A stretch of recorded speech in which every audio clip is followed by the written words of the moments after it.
Welcome to another episode of the Longevity and Lifestyle Podcast. I'm your host, Claudia von Boeselager, here to help you uncover the latest strategies, tools, and tips to help you live at your best and reach your highest potential.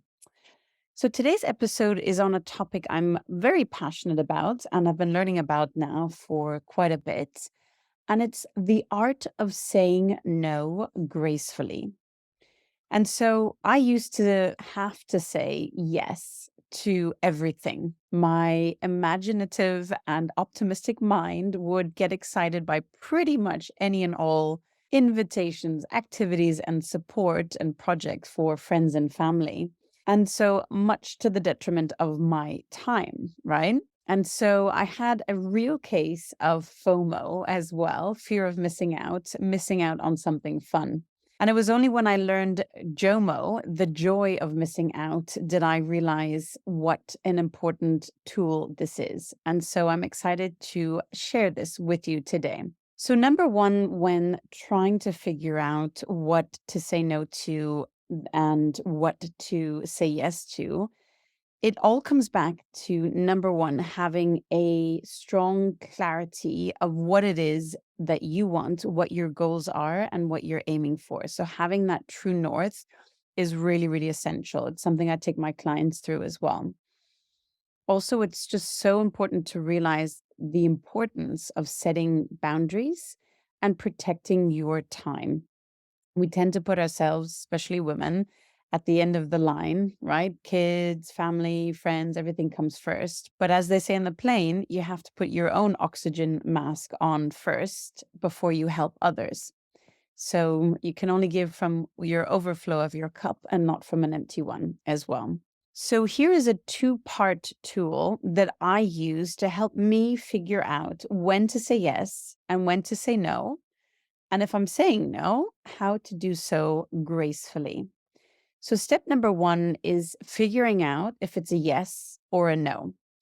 And from Derek Sivers, I heard it in a podcast interview with Tim Ferriss. He has what was called, or what he called, the heck yes analogy.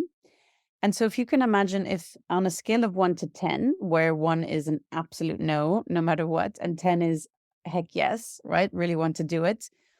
Imagine there's no number 7, right? So if you had to rank an invitation or a project or an idea or activity on a scale of 1 to 10, and there was no number 7, if it's not an 8, 9, or 10 out of 10, then it has to be a no. You have to value your time and the alternatives that you could do instead, right? The other is what I call the next Tuesday analogy, because we know how busy we are right now. But if we get an invitation for, say, 6 months out, then we tend to automatically assume that we'll have lots of time then, forgetting that we might just be as busy as we are right now.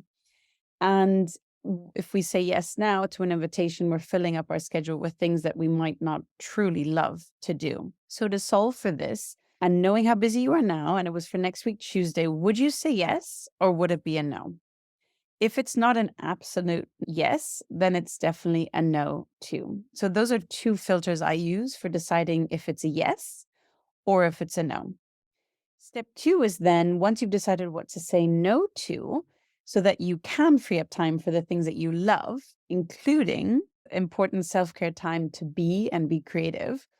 Here are some ways that I use to say no gracefully. So, for example, sadly, I have something else going on, or I have another commitment, or I wish I were able to, or I unfortunately don't have the bandwidth for that right now.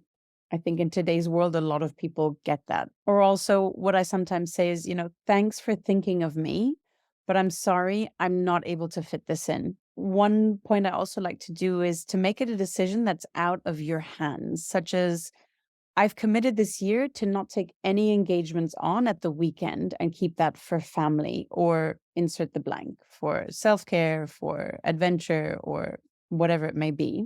That way, it's not you saying no, it's more a rule that you've set for yourself.